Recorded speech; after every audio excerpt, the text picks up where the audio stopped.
आज हम क्लास 6 की ज्योग्राफी का 4th चैप्टर जिसका नाम है मानचित्र यानी मैप, उसके बारे में पढ़ेंगे। लास्ट चैप्टर में हमने ग्लोब के महत्व के बारे में पढ़ा है। ग्लोब में अध्ययन की कुछ सीमाएं होती हैं। जब हम पूरी पृथ्वी का अध्ययन करना चाहते हैं तब तो ग्लोब हमारे लिए उपयोगी साबित होता है, लेकिन जब हम पृथ्वी के केवल एक भाग का, जैसे अपने देश का या अपने शहर का अध्ययन करना चाहें तो यह हमारे लिए उतना उपयोगी नहीं होता है। ऐसी स्थिति में हम मानचित्र यानी मैप का यूज़ करते हैं। मानचित्र पृथ्वी की सतह या इसके एक भाग का पैमाने के माध्यम से चपटी सतह पर खींचा गया चित्र है। It is a representation of Earth's surface or a part of it on a sheet of paper। अर्थात मानचित्र से एक ग्लोब की अपेक्षा हमें ज़्यादा जानकारी प्राप्त होती है। मानचित्र विभिन्न प्रकार के होते हैं: भौतिक मानचित्र, राजनीतिक मानचित्र और थीमेटिक मानचित्र। भौतिक यानी फिजिकल मैप पृथ्वी की प्राकृतिक आकृतियों जैसे पर्वतों, पठारों, मैदानों, नदियों, महासागरों इत्यादि को दर्शाने वाले मानचित्र को भौतिक या उच्चावच मानचित्र कहा जाता है। दूसरा है राजनीतिक मानचित्र यानी पॉलिटिकल मैप।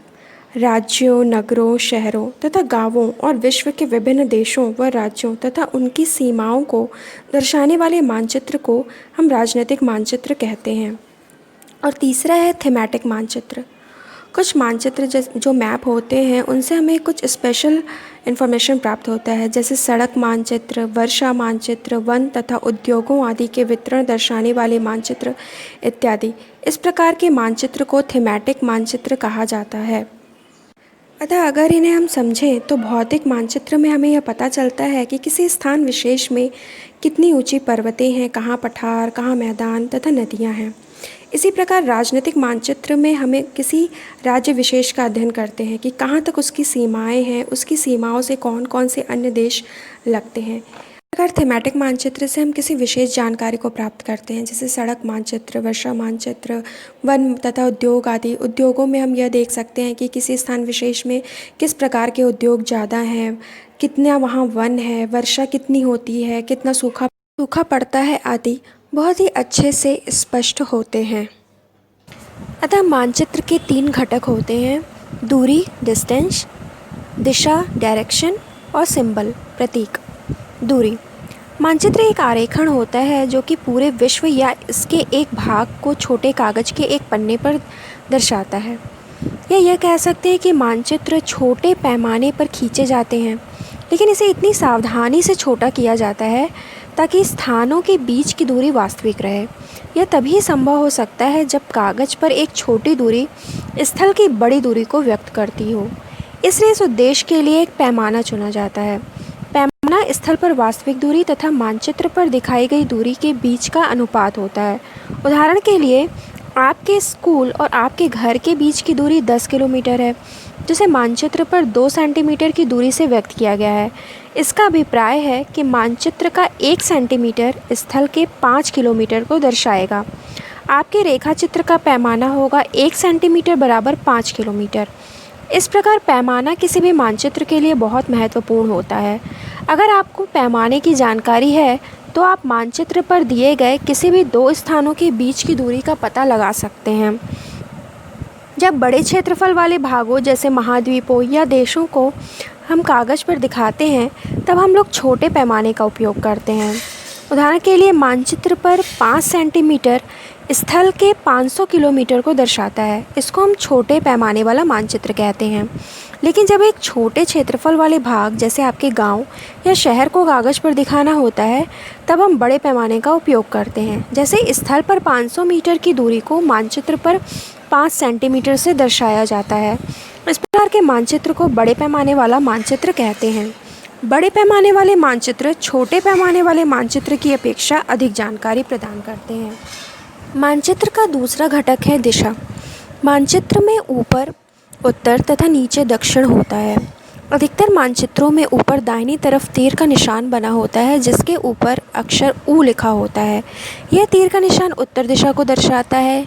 इसे उत्तर रेखा कहा जाता है। जब आप उत्तर के बारे में जानते हैं तब आप दूसरी दिशाओं जैसे पूर्व, पश्चिम तथा दक्षिण के बारे में पता लगा सकते हैं। वे प्रधान दिग्बिंदु कहे जाते हैं। बीच की 4 दिशाएं उत्तर पूर्व, दक्षिण पूर्व, दक्षिण पश्चिम, उत्तर पश्चिम एवं बीच वाली दिशाओं की मदद से किसी भी स्थान की सही स्थिति का पता लगाया जा सकता है। मानचित्र का तीसरा घटक है प्रतीक। यह किसी भी मानचित्र का तीसरा प्रमुख घटक है। किसी भी मानचित्र पर वास्तविक आकार एवं प्रकार से विभिन्न आकृतियों जैसे भवन, सड़क, पुल, वृक्ष, रेल की पटरियाँ, कुएं को दिखाना संभव नहीं होता। इसलिए वे निश्चित अक्षरों, छायाओं, रंगों, चित्रों तथा रेखाओं का उपयोग करके दर्शाए जाते हैं। ये प्रतीक कम स्थान में अधिक जानकारी प्रदान करते हैं। इन प्रतीकों के इस्तेमाल के द्वारा मानचित्र को आसानी से खींचा जा सकता है तथा इसका अध्ययन करना आसान होता है। क्षेत्र विशेष की भाषा को नहीं जानते हैं तो हम वहाँ किसी से भी दिशाओं के बारे में नहीं पूछ सकते। तब हम इन चिन्हों की सहायता के द्वारा मानचित्र से जानकारी प्राप्त कर सकते हैं। मानचित्र की एक विश्वव्यापी भाषा होती है जिसे सभी आसानी से समझ सकते हैं। इन प्रतीकों के उपयोग के संबंध में एक अंतर्राष्ट्रीय सहमति है। मानचित्र पर हम विभिन्न रंगों का उपयोग भी करते हैं। उदाहरण के लिए नीले रंग का उपयोग हम जलाशय के लिए, भूरा रंग पर्वतों के लिए, पीला रंग पठारों और हरा रंग मैदानों को दर्शाने के लिए किया जाता है। मानचित्र से मिलते जुलते ही हम दो और शब्दों का अध्ययन करेंगे, रेखाचित्र और दूसरा है खाका। रेखाचित्र एक आरेखन है जो पैमाने पर आधारित न होकर याददाश्त और स्थानीय प्रक्षेपण पर आधारित होता है। मान लीजिए कि आप अपने मित्र के घर जाना चाहते हैं लेकिन आपको रास्ते की जानकारी नहीं है। आपका फ्रेंड अपने घर के रास्ते को बताने के लिए एक कच्चा आरेखन बना सकता है। इस प्रकार कच्चे आरेखन को बिना पैमाने की सहायता से खींचा जाता है तथा इसे रेखाचित्र कहते हैं। इसी प्रकार खाका एक छोटे क्षेत्र का बड़े पैमाने पर खींचा गया रेखाचित्र है।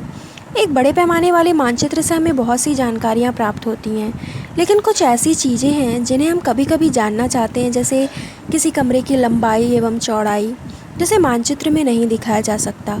उस समय हम लोग बड़े पैमाने वाला एक रेखाचित्र खींच सकते हैं जिसे खाका कहा जाता है।